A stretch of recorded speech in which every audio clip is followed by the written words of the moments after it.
After serving the Beaches East York community for the past 7 years, City Councillor Mary-Margaret McMahon says she won't be running for a third term in next year's election. She's sticking to her promise to only serve 2 terms, and with that, reigniting the old debate of whether councillors should be subject to term limits at City Hall. Councillors today that we spoke with are split on the idea. I'm not saying specifically a time, it could be 3 terms.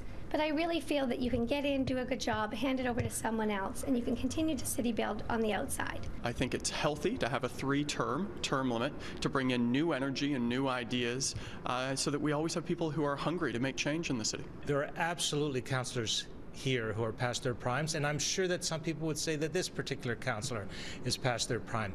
That's democracy, and the way that that thesis is tested is through the ballot box. If the veterans weren't there when those young folks came on, the new councillors in 2010, that includes Councillor McMahon, I think we'd have a different city today, and it wouldn't be one people would really like. McMahon believes there's a lack of diversity when it comes to youth and women on council. Mayor Tory agrees new talent would provide a refreshing boost, but says it's ultimately up to voters to decide.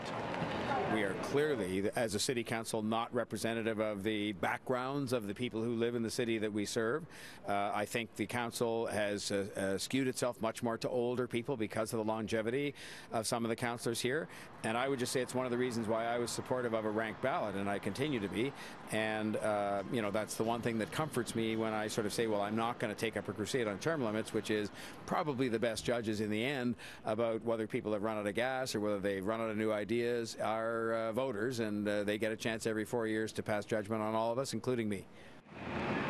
And you'll have your chance to pass judgment at the next municipal election, which is October 22nd of next year. McMahon says she plans to stay involved in city infrastructure after she steps down.